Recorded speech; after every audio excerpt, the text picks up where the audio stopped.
Mike, Kevin, and Ashley had been talking about this camping trip for months, and now the day had finally come. It was supposed to be a break from everything, work, stress, the constant hum of city life. Just the three of them, out in the middle of nowhere, with no distractions. Kevin had found the perfect spot, deep in the woods, far from any marked trails, a place where no one else would be around. It was quiet, peaceful, exactly what they needed. Mike wasn't thrilled at first. He had never been a fan of camping. The bugs, the uncomfortable nights in a tent, the idea of being so far from civilization. It wasn't his thing. But Kevin and Ashley had convinced him. They said it would be fun, a chance to reconnect with nature and each other. Mike couldn't argue with that. And besides, he didn't want to be the only one who backed out. The morning of the trip, they loaded up Kevin's SUV with everything they could possibly need. Tents, sleeping bags, flashlights, food, water, even a portable grill. They had enough supplies to last them for 3 days, maybe even more. As they packed the car, Ashley joked about how they were going off the grid. No cell service, no internet, just the wild. Mike laughed along, but deep down, he wasn't sure he was ready for that kind of isolation. The drive started out great. The sun was shining, and the roads were clear. They played music, joked around, and talked about everything they were going to do once they got to the campsite. Kevin and Ashley seemed excited, and Mike tried to match their energy. But as they left the main highway and turned onto a narrow dirt road, his mood started to shift. The trees along the road grew taller, their branches reaching out like twisted fingers. The farther they drove, the thicker the forest became, until it felt like they were being swallowed by it. The sunlight barely made it through the canopy, casting long shadows across the road. Mike stared out the window, watching the trees blur by, and he couldn't shake the feeling that something wasn't right. It wasn't just the darkness of the woods. There was a stillness that made him uncomfortable, like the forest was holding its breath. No birds chirping, no animals scurrying, just the crunch of gravel under the tires. Mike glanced at Kevin and Ashley, but they seemed unfazed, chatting away like everything was normal. He didn't want to say anything, didn't want to be the one to freak out, so he kept quiet and tried to push the feeling aside. As they drove deeper, the road got bumpier, and Kevin had to slow down to avoid potholes and fallen branches. "Almost there," Kevin said, glancing at Mike through the rearview mirror. "Just a few more miles." Mike nodded, but he couldn't help but feel uneasy. He'd been on camping trips before, but never this far from civilization. There was always a campsite nearby, other people around. This time it was just them, and something about that felt different. He tried to brush it off his nerves. It was probably just the unfamiliar surroundings getting to him. After what felt like forever, Kevin finally pulled the car to a stop. "Here we are," he announced, grinning as he threw the car into park. Mike looked around. The trees were so dense that he couldn't see more than a few feet in any direction. There was no clearing, no sign that anyone had ever camped here before. "Wow," Ashley said, stepping out of the car. "This place is perfect." Mike climbed out of the back seat, stretching his legs as he looked around. The air was cool and fresh, and despite his unease, he had to admit there was something peaceful about being this far out. Kevin and Ashley were already unloading the car, pulling out tents and gear, ready to get started. Mike took a deep breath and joined them. He figured he might as well make the best of it. After all, it was only 3 days. What could go wrong? By the time they reached the campsite, it was late afternoon. The sun hung low in the sky, but the thick canopy of trees overhead swallowed most of the light, casting long, eerie shadows on the ground. It was cooler here, too, the warmth of the day already fading away as they stepped out of the car and stretched their legs. The air smelled fresh, with that earthy scent of leaves and damp soil. But there was also something else, a heavy stillness that made Mike feel like the forest was watching them. "This is it," Kevin said, throwing his arms out like he had just discovered the perfect hidden treasure. "Told you it'd be great." Mike glanced around, trying to share Kevin's enthusiasm. The place was secluded, to say the least. There wasn't a single sign of human activity, no worn paths or cleared spaces. Just a dense wall of trees on all sides, standing tall and dark like they were closing in. The only sounds were the rustling of leaves in the breeze and the occasional distant call of a bird. It felt isolated. Too isolated. But Ashley was already pulling gear out of the car, moving with the kind of excitement Mike wished he could feel. "Let's get these tents up before it gets dark," she said, tossing a bag in Mike's direction. He caught it, not wanting to seem like the odd one out. They started setting up camp in the small clearing they found just off the road. The ground was uneven, covered in a thick layer of leaves and branches, but they managed to clear enough space for their tents. As they worked, they joked around, the usual banter flying back and forth. Kevin told a story about the last time he went camping, some ridiculous tale about a raccoon stealing his food. Ashley laughed, shaking her head, and Mike tried to join in, though his mind kept wandering. The sun was sinking fast, and the shadows grew longer. Mike glanced up at the sky. Even though it wasn't fully dark yet, it felt like night was creeping in early, the way the trees swallowed the light. It gave the forest a strange, almost claustrophobic feeling, like the outside world didn't exist anymore. They finished setting up the tents just as dusk settled in. Kevin lit a small fire in the center of their camp, and the flickering flames cast dancing shadows on the trees around them. For a moment, it felt cozy.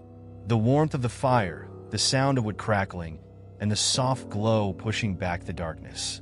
They ate a quick dinner of sandwiches and snacks they had packed, sitting around the fire, sharing stories and laughing.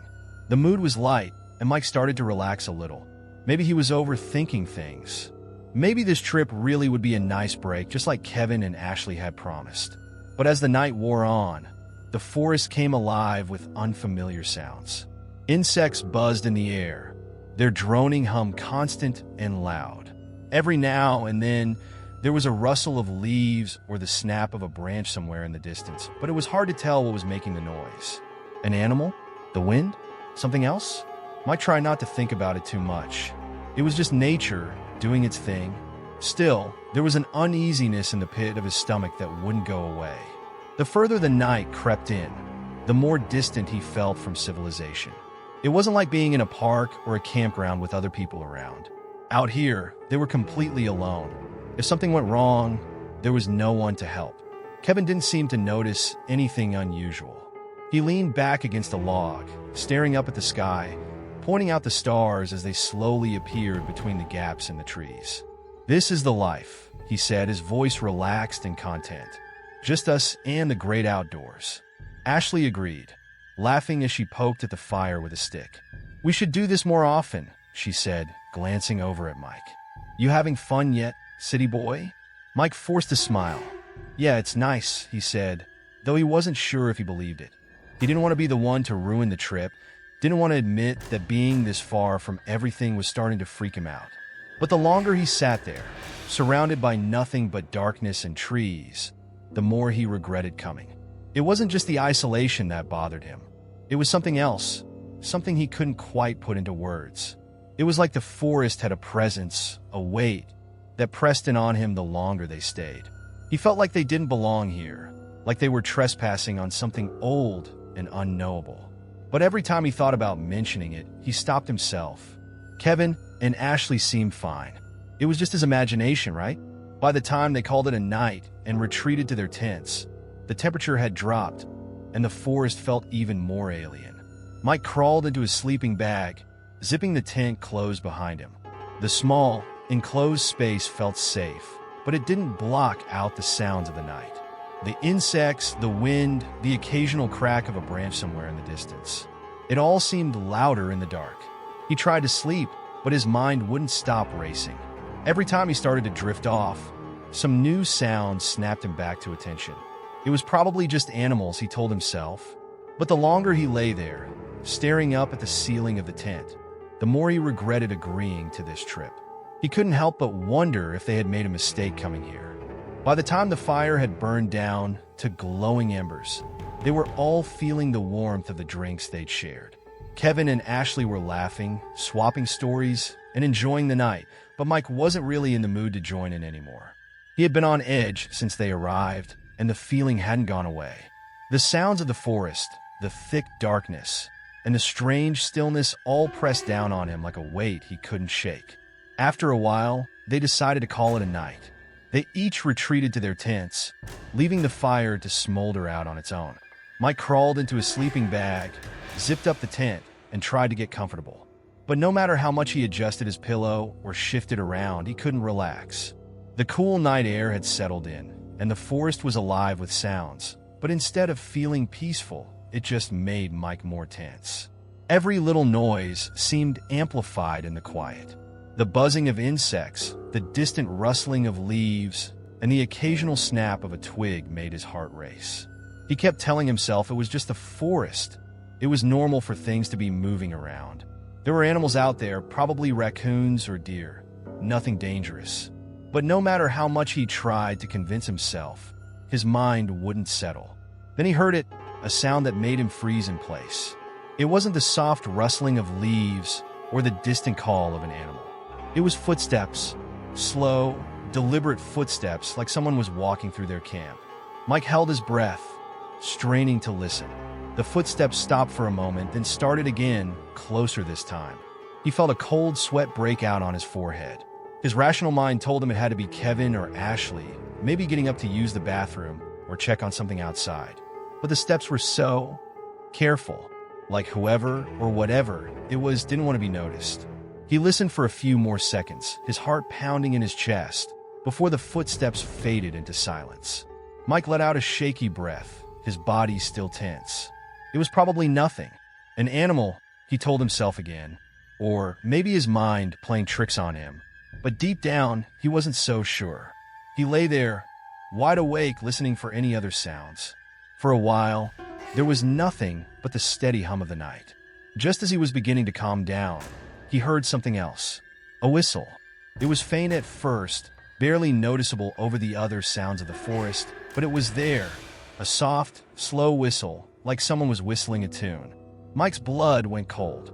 This wasn't the wind or some animal. It was too distinct, too human. He sat up in his tent, clutching his sleeping bag, his heart racing. The whistle grew louder, more pronounced, as if it were coming from just outside the campsite. Mike's breath caught in his throat. He glanced toward the entrance of his tent, but he didn't dare unzip it. He didn't want to see what was out there. For a long moment, the whistling continued, rising and falling like a haunting melody, until it suddenly stopped.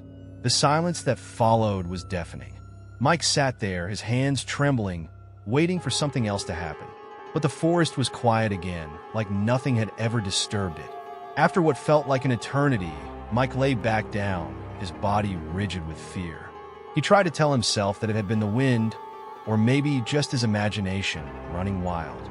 But he couldn't shake the feeling that something had been out there, something watching them from the shadows. He didn't sleep for the rest of the night. Every time he closed his eyes, he heard that whistle in the back of his mind, a sound that felt like it had burrowed deep into his brain. And though nothing else disturbed the camp, Mike knew, without a doubt, that they weren't alone out here. Mike was the first to wake up the next morning. He hadn't slept much at all, barely catching a few minutes here and there between his uneasy thoughts and the strange sounds of the night. The memory of the whistle still lingered in his mind, but in the light of day, it seemed less threatening, more like a bad dream. The early morning air was cold and still, and the campsite was quiet except for the occasional chirping of birds. Mike unzipped his tent and stepped out, stretching his stiff limbs as he glanced around. The fire from last night had long since burned out, leaving only ashes and a few charred logs in its place. Trying to shake off his lingering unease, Mike decided to get breakfast started. He walked over to the cooler where they had stored all their food the night before, sandwiches, drinks, snacks for the whole weekend. But when he opened the lid, he froze. The cooler was empty. Mike stared at it, confused. He was sure they had packed it full before going to bed. He rummaged through it again, just to be sure, but there was nothing. All the food was gone. The drinks, too. Everything they had brought for the trip had just vanished. For a moment, Mike stood there, trying to make sense of what he was seeing. Had someone stolen it? But who? They were miles away from any other campers, and there hadn't been any signs of people nearby. And if it had been an animal, the cooler should have been knocked over, or at least opened more roughly. But it hadn't been disturbed.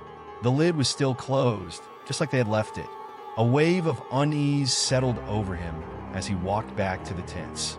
"Kevin, Ashley, wake up," he called, his voice tense. "Something's wrong." Kevin groaned from inside his tent. rolling over with a sleepy mumble. "What's up, man?" Ashley poked her head out of her tent, looking tired but concerned. "What's going on?" "The food's gone," Mike said, his voice tight. "All of it." "The cooler's empty." Both Kevin and Ashley scrambled out of their tents, exchanging confused looks as they followed Mike to the cooler. Kevin opened the lid again, as if expecting to find the food miraculously reappeared, but it was still empty. "What the hell?" Kevin muttered, scratching his head. "We packed this thing last night. Where did it all go?" Ashley looked around the campsite, her brow furrowed. "Maybe a raccoon got into it?" Mike shook his head. "No way." The cooler was sealed shut. And look, there aren't even any tracks.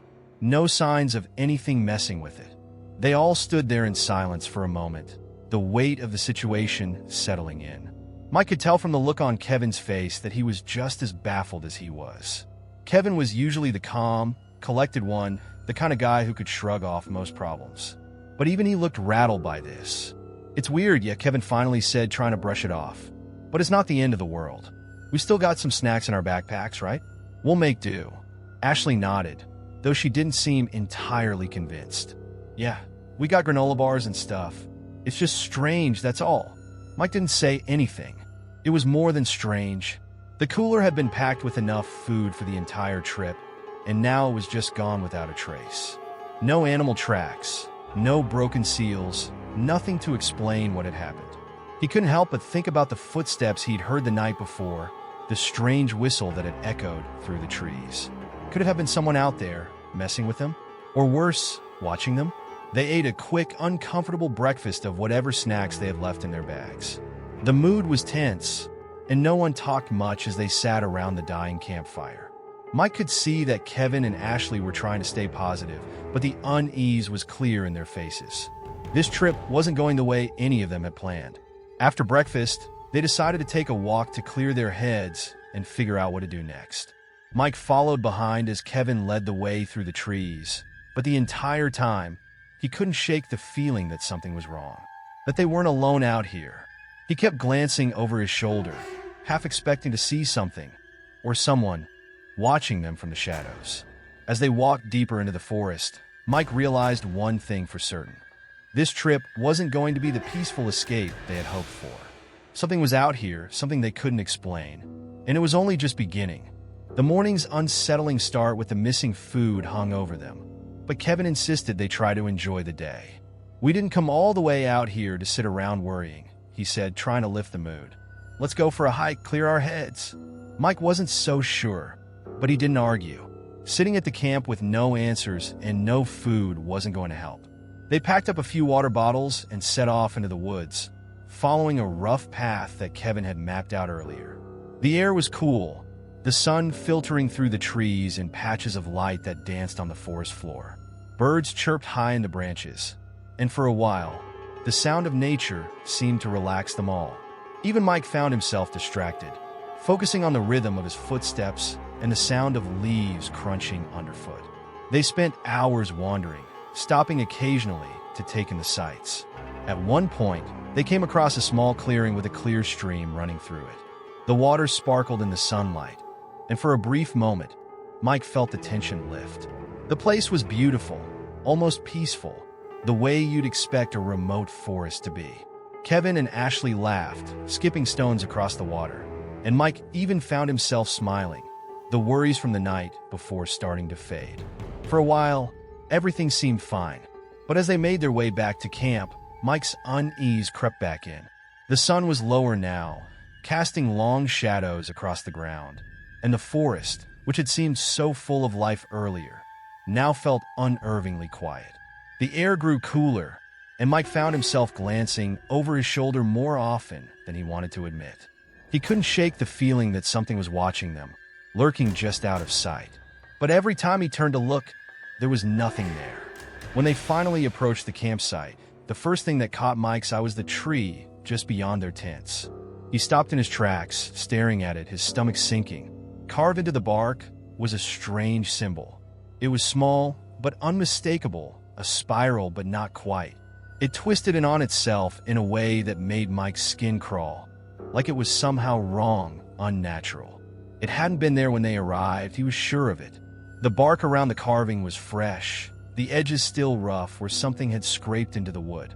"Hey guys," Mike called out, his voice tight. Kevin and Ashley stopped, turning back toward him. "What's up?" Kevin asked, walking over to where Mike stood. When he saw the symbol, he frowned. "Huh?" Ashley came up behind them, her eyes narrowing as she looked at the carving. "What the hell is that?" "I don't know," Mike said, his heart pounding in his chest. "It wasn't here before." Kevin shrugged, though there was a flicker of unease in his eyes. "Probably just some other campers messing around. You know how people are. They like to leave their mark in places like this." "But we're miles away from the main trails," Mike pointed out, his voice a little sharper than he intended. "No one else is supposed to be out here." Ashley bit her lip, glancing between the two of them. "Maybe someone passed through before we got here. It could just be an old carving." "No," Mike said, shaking his head. "Look at it. It's fresh. Whoever did this was here recently, maybe while we were hiking." Kevin rubbed the back of his neck, clearly trying to play it cool. "All right, yeah, it's weird, but it's probably nothing. Just some kids fooling around. There's no reason to freak out." Mike didn't respond. He wanted to believe Kevin, to brush it off as a harmless prank, but something about the symbol gnawed at him. It wasn't just the fact that it had appeared out of nowhere. It was the way it looked, the way it made his stomach turn the longer he stared at it. There was something wrong about it, something he couldn't explain. As they stood there, Mike couldn't shake the feeling that the symbol wasn't just random. It felt deliberate, like a warning or a marker. But a marker for what? "We should get rid of it," Mike said suddenly, his voice low. Kevin blinked, surprised. "What? Why?" "I don't know," Mike admitted. "I just don't like it. It feels wrong." Ashley hesitated, but nodded. "Yeah, it's kind of creepy." Kevin sighed, clearly not convinced but willing to go along with it. "Fine, whatever makes you feel better." He grabbed a small knife from his backpack and began scraping at the bark, erasing the symbol. The sound of the blade against the tree sent a shiver down Mike's spine, but he didn't say anything. When Kevin was done, the spiral was gone, replaced by rough scratches in the wood. "There! Happy now," he said, flashing a grin, though it didn't reach his eyes. Mike nodded, but the knot in his stomach didn't loosen. The symbol might be gone, but the feeling that something was wrong lingered, stronger than before. It was like the forest itself had shifted somehow, growing darker, more hostile. As they went about their evening, preparing for another night in the woods, Mike couldn't stop thinking about the carving. Who had put it there? And why? And even worse, he couldn't shake the feeling that they weren't alone anymore. By the time darkness fell again, the air in the camp felt heavier, as if the forest itself was closing in around them. The symbol carved into the tree had been scratched away, but it didn't do anything to ease Mike's nerves. If anything, it made him feel more unsettled. Something had shifted since they found that carving, something he couldn't explain. The others were trying to act normal, but Mike could see it in their eyes, especially Ashley's. The carefree vibe from the first day was gone. They ate a quick dinner, barely talking, the fire flickering weakly between them. Kevin tried to lighten the mood with a story about his last camping trip, but his voice lacked its usual energy. Ashley barely responded, staring into the flames, lost in thought. Mike kept glancing over his shoulder, his senses on high alert, every rustle of leaves or snap of a twig putting him on edge. The forest around them was too quiet, too still. He couldn't shake the feeling that they were being watched, that something was out there waiting.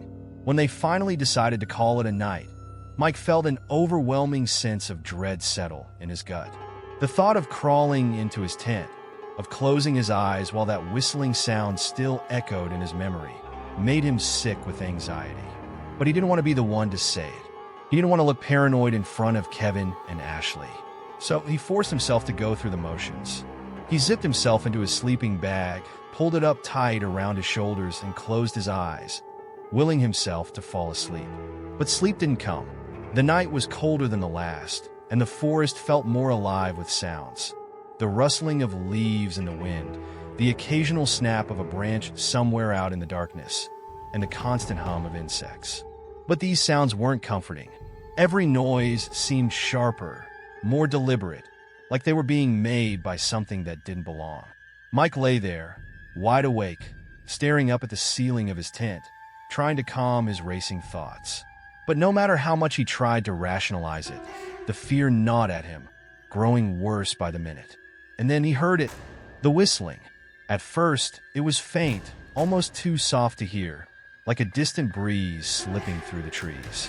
But then it grew louder, clearer, the same eerie melody he had heard the night before. It was slow and haunting, and this time it sounded closer. Much closer. Mike's breath caught in his throat as he lay completely still, his heart hammering in his chest. The whistling wasn't coming from the forest. It was coming from the edge of their camp, just beyond the tents. He wanted to convince himself it was the wind, but it wasn't. The sound was too deliberate, too human. He considered waking Kevin or Ashley, but something stopped him. What if it was nothing? What if he was just being paranoid? He didn't want to make a fool of himself, waking them up for no reason. But the longer he listened, the harder it became to ignore the fear creeping through him. Then, as if to confirm his worst suspicions, the whistling stopped. For a moment, the silence was deafening. Mike held his breath, straining to hear anything, hoping the noise wouldn't return. But what he heard next was worse than the whistling. Footsteps. They were slow, heavy, and deliberate, the unmistakable sound of someone or something walking just outside the camp. The steps crunched softly on the fallen leaves, moving in a circle around the tents. Mike's pulse quickened as he listened, his heart pounding so loudly he was afraid whoever was out there would hear it. These weren't the hurried, random footsteps of an animal. No, these steps were careful, purposeful, like someone was walking with intent, slowly, methodically, circling their campsite. Mike's mind raced with possibilities, none of them good. Was it a person? Someone who had been watching them this whole time? Or something else? Something worse? The footsteps paused for a moment, and Mike held his breath, hoping that whatever it was had moved on. But then they resumed, even closer this time. Whoever was out there was just a few feet from his tent now, and Mike could practically feel their presence through the thin fabric of his shelter. Every muscle in his body tensed. He wanted to look, to unzip the tent just enough to peek out and see what was making those footsteps. But he couldn't bring himself to move. The fear kept him paralyzed, his mind screaming at him to stay hidden, to stay silent. Minutes passed, though it felt like hours. The footsteps stopped again, but this time, they didn't resume. The camp fell into an eerie silence, broken only by the distant hum of the forest. Mike waited, his body rigid, every nerve on edge, but the footsteps didn't return. Whoever or whatever had been out there was gone, or at least it had stopped moving. Mike stayed frozen in place, too afraid to make a sound. He listened, waiting for some other sign of movement, but the night remained quiet. After what felt like an eternity, his body finally relaxed, though his heart continued to race. He wanted to tell himself it had been an animal, that he had imagined the footsteps, but deep down, he knew that wasn't true. Something had been out there, and it wasn't done with him yet.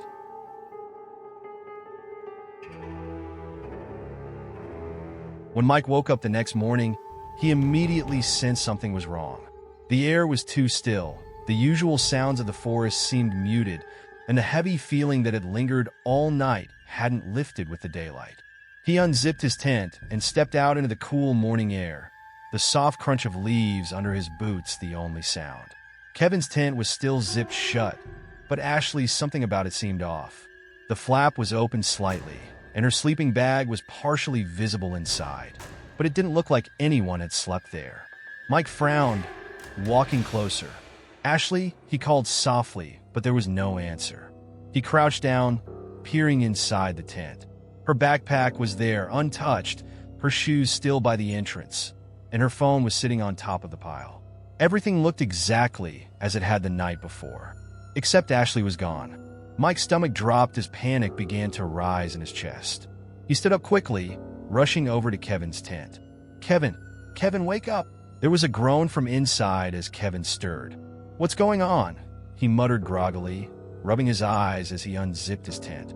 He stepped out, stretching and yawning. "Why are you freaking out?" "Ashley's gone," Mike said, his voice tight. "She's not in her tent." Kevin's face shifted from confusion to concern in an instant. "What do you mean she's gone? Maybe she went to the bathroom or something." Mike shook his head. "Her stuff's all still here. Her shoes, her phone, everything. It's like she just disappeared. Kevin's expression hardened as he quickly walked over to Ashley's tent. He leaned inside, checking her things, then stood up, his jaw clenched. "Ashley," he called, louder this time, his voice echoing through the quiet forest. There was no response, only the distant rustling of leaves in the breeze. They both scanned the area, calling her name, their voices growing more frantic with each unanswered shout. Mike's heart pounded as dread sank deeper into his gut. He couldn't shake the image of the footsteps he had heard the night before, slowly circling the camp. Had someone taken her? Had she wandered off in the middle of the night? None of it made sense. "Check around the camp," Kevin ordered, already moving toward the edge of the clearing. "Maybe she went for a walk and got lost." Mike nodded, though he didn't believe it. Ashley wasn't the type to just wander off without telling anyone, especially not this far into the woods. But he forced himself to push the fear aside as they started searching the area. They combed through the forest surrounding the camp, calling her name over and over again, their voices growing hoarse with panic. Mike's mind raced with possibilities, none of them good. There were no tracks, no signs that she had walked off or been dragged away. It was as if she had vanished into thin air. Kevin was trying to stay calm, but Mike could see the fear in his eyes. "Ashley!" Kevin shouted again, his voice cracking. He kicked at a fallen log in frustration, then turned to Mike. "This doesn't make any sense. Where the hell could she have gone?" Mike swallowed hard, the weight of the situation crashing down on him. "We need to pack up and get out of here," he said, his voice shaky. "Something's wrong. We need to go get help." Kevin shook his head, stubbornness flickering across his face. "No, we're not leaving without her. We can't just give up. She's out here somewhere. We just have to keep looking." "Kevin, listen to me," Mike insisted, stepping closer. "We've searched the whole area. There's no sign of her. If we stay here, we're just wasting time. We need to get back to the car, find a ranger, and get a search party out here." Kevin's jaw tightened, but he didn't argue. He knew Mike was right. As much as he hated to admit it, they were out of their depth. Something was seriously wrong, and it wasn't just a simple case of someone getting lost. "Fine," Kevin said through gritted teeth. "We'll head back, but we're coming back with help." They hurriedly began packing up the camp, throwing their gear into their backpacks without the usual care. Mike couldn't shake the feeling that something was watching them from the trees, just out of sight. The quiet of the forest felt suffocating, and the memory of the strange whistling from the night before replayed in his mind like a broken record. As they finished packing, Kevin stopped suddenly, staring at something in the dirt near the edge of the camp. Mike followed his gaze, his heart skipping a beat.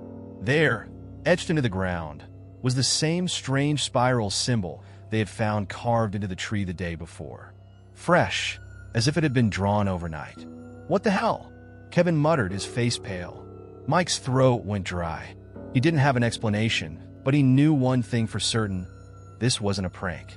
This wasn't random. Someone or something was playing with them. "Let's go," Mike said urgently, his voice barely above a whisper. "Now!" Kevin nodded, and without another word, they slung their backpacks over their shoulders and started the long hike back to the car. The forest seemed darker now, more oppressive, as if the trees themselves were closing in on them. Every sound, every crack of a branch, sent Mike's heart racing. They walked for hours, calling Ashley's name, but there was no trace of her. No footprints, no signs of struggle. Nothing. It was like she had simply disappeared into the woods, swallowed whole by the forest. As the sun began to dip low in the sky, casting long shadows over the ground, Mike felt a chill run down his spine. He couldn't shake the feeling that they were being followed, that whatever had taken Ashley was watching them, waiting for its next move. And deep down, he knew one thing for sure. They were running out of time. By the time the sun sank below the horizon, Mike and Kevin were both on the edge of collapse, mentally and physically. They had spent the entire day combing the forest, yelling Ashley's name until their voices were hoarse. But there had been no trace of her, nothing to explain what had happened. It was as if the forest had swallowed her whole, leaving only that haunting spiral symbol etched into the ground, fresh and deliberate. They had debated for hours about what to do next. Kevin was adamant about staying one more night, hoping Ashley would somehow find her way back to the camp. Mike, on the other hand, wanted nothing more than to leave. But as the daylight faded and the oppressive darkness of the forest crept in, even Kevin had to admit defeat. "We'll leave first thing in the morning," Kevin said, his voice hollow. "Go to the Rangers. They'll send out a search team, right?" "Yeah," Mike muttered, though he didn't believe it. They both knew, deep down, that this was beyond any ordinary search party. Whatever had taken Ashley wasn't something they could explain to anyone. Not yet, anyway. They didn't bother setting up a proper campfire. Instead, they gathered the last of their wood and piled it up, letting the flames flicker weakly as the darkness closed in around them. Mike sat close to the fire, gripping a flashlight like it was his lifeline. He couldn't bring himself to go back into his tent. The thought of being enclosed in that small, dark space again made his skin crawl. He needed to see the forest, to watch for any sign of movement, any threat lurking just beyond the trees. Kevin had retreated to his tent after a while, exhausted and desperate for rest, but Mike couldn't relax. Every creak of the trees, every rustle of leaves, sent his nerves into overdrive. His eyes darted between the shadows, his mind playing tricks on him, making shapes out of the dark. As he sat there, his fingers trembling around the flashlight, Mike's mind raced back to the events of the past 2 days. The missing food, the strange symbol carved into the tree, the footsteps, the whistle, and now, Ashley's disappearance. It wasn't just a series of coincidences. Something had been after them from the moment they arrived. He couldn't explain how he knew, but the truth settled into his bones like ice. They weren't alone. They had never been alone. Suddenly, the fire crackled loudly, sending a shower of sparks into the air, and Mike flinched. He gripped the flashlight tighter, his eyes scanning the trees just beyond the edge of the firelight. And that's when he saw it. At first, he thought his eyes were playing tricks on him. But then, as he blinked and stared harder, the figure came into focus. It was standing just beyond the circle of light, barely visible between the dark trunks of the trees. It wasn't moving, just watching. Mike's heart stopped. It wasn't Ashley. It wasn't human. The figure was tall, unnaturally tall, with pale skin that seemed to glow faintly in the moonlight. Its limbs were long and thin, too long, and its face was featureless except for 2 glowing eyes that stared directly at him. The eyes weren't bright, but they cut through the darkness like tiny, cold embers. Mike's breath caught in his throat. He couldn't move, couldn't scream. He was frozen in place, staring back at the thing that was watching him. It didn't step forward, didn't make any noise. It just stood there, impossibly still, as if it were waiting. A cold sweat broke out on Mike's skin, his heartbeat pounding so loudly in his ears that he was sure the figure could hear it. He wanted to call out for Kevin, to wake him up, but his throat felt like it had closed up. His voice wouldn't come. The figure shifted slightly, just enough for Mike to see its unnatural height more clearly.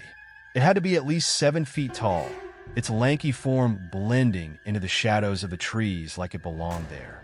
But those glowing eyes remained fixed on him, unblinking, unreadable.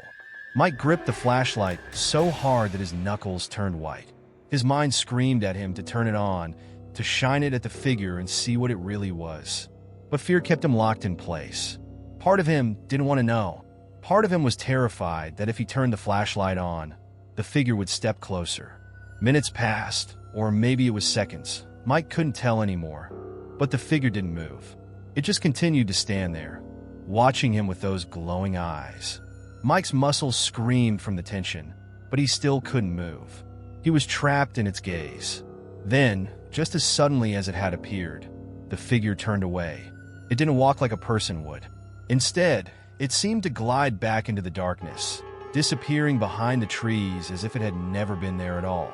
Mike let out a shaky breath he hadn't realized he was holding, his body collapsing forward slightly as the adrenaline left him.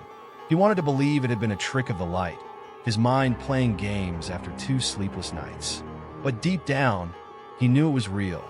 He stayed by the fire for the rest of the night, his flashlight clutched in his trembling hands, eyes darting toward the tree line every few minutes. Sleep was impossible. The image of that figure, those glowing eyes, was burned into his brain. By the time dawn broke, Mike was pale and exhausted, his body aching from tension and fear. Kevin stumbled out of his tent, groggy and unaware of what had transpired during the night. "We're leaving now," Mike said, his voice hoarse and urgent. Kevin looked at him, confused. "What? It's barely light out." "I don't care," Mike snapped, his eyes wild. "We're leaving. Now." Kevin frowned, but didn't argue. He could see it in Mike's face. Whatever had happened last night, whatever Mike had seen, there was no more room for debate. They packed up in silence, the weight of the forest pressing down on them as they prepared to leave. Mike never took his eyes off the trees, half expecting the figure to reappear. But it didn't. As they hiked back toward the road, the realization that had settled in Mike's gut the night before only grew stronger. They were lucky to be leaving alive, but something had taken Ashley. And whatever it was still out there, watching, waiting for its next move. Dawn arrived with a chill in the air and a sky tinged with the first light of morning. Mike and Kevin had barely slept, their nerves frayed from the terror of the night before. There was no time for packing up their things or making plans. They needed to leave, and they needed to leave now. With adrenaline fueling their every step, they grabbed only the essentials and bolted from the campsite. The forest seemed to close in on them, the once familiar trees now appearing as dark, oppressive sentinels. Every snap of a twig, every rustle of leaves set their nerves on edge, but they didn't stop. Their only goal was to reach the safety of the road, away from whatever had been lurking in the shadows. As they sprinted through the underbrush, Mike's flashlight swinging wildly in his hand, he saw the strange symbols again, more of those spirals, etched into the bark of the trees. They seemed to glow faintly in the dim light, like silent markers guiding them through the forest. It was as if they had been following a trail all along, leading them deeper into danger. The symbols appeared more frequently as they ran, some newly carved, others weathered and faded. Mike's heart pounded harder with every symbol they passed. The forest felt like a maze designed to trap them, and the symbols were the twisted signs of its creators. Panic surged through him, but he pushed it aside, focusing on putting one foot in front of the other. They stumbled over roots and rocks, their breaths coming in ragged gasps, until finally they broke through the dense tree line and emerged onto the road. The sudden openness felt like a reprieve, though the sense of urgency didn't dissipate. Without a word, they dashed to the car, flinging open the doors and scrambling inside. As Kevin fumbled with the keys, Mike glanced back over his shoulder, half expecting to see something following them. For a split second, he thought he saw the pale figure standing at the edge of the forest, its glowing eyes fixed on them. He rubbed his eyes, trying to convince himself it was just exhaustion playing tricks on him. But the image was burned into his memory. The engine roared to life, and Kevin floored the accelerator, their tires screeching as they sped down the road. The forest receded in the rearview mirror, but Mike couldn't shake the feeling that something was still out there, watching them, waiting. They drove in silence for hours, their nerves finally beginning to settle as the familiar landmarks of civilization appeared. When they reached the nearest town, they stopped at the local police station to report Ashley's disappearance. Mike and Kevin recounted every detail of the trip, from the missing food to the strange symbols and the eerie figure in the woods. The officers listened intently, but seemed skeptical, attributing Ashley's disappearance to a potential accident or an ill-advised walk into the forest. Days turned into weeks, and the search for Ashley continued, but there were no leads, no clues. It was as if she had vanished without a trace. The authorities conducted their search, but despite their best efforts, they found nothing. The forest had swallowed her, and the mystery of her disappearance remained unsolved. Unable to shake the feeling of unresolved terror, Mike returned to the campsite with the police a few weeks later. He hoped to find something, anything that could provide answers or at least some sense of closure. But when they arrived, the campsite was eerily empty. The tents and gear were gone, as if they had never been there. And the symbols, those strange, haunting symbols carved into the trees, were gone too. The trees stood as they had before, their bark smooth and unblemished. There was no sign of the markings that had so frightened them, No trace of the eerie spirals that had seemed to guide them deeper into the forest's grasp. The police were baffled, attributing the missing symbols to vandalism or other campers who had come and gone. But Mike and Kevin knew better. They had seen the symbols, had felt the terror that accompanied them. They knew that something sinister had been at play, something that went beyond simple human malice. As they left the forest for the final time, Mike couldn't shake the sense of dread that clung to him.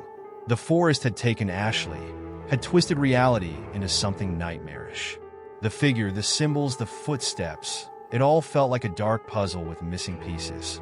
Back in the safety of their homes, Mike and Kevin tried to return to normalcy, but the experience had changed them. The terror they had faced in the forest left an indelible mark, and the unanswered questions about Ashley's fate lingered like a shadow over their lives. Mike knew one thing for certain.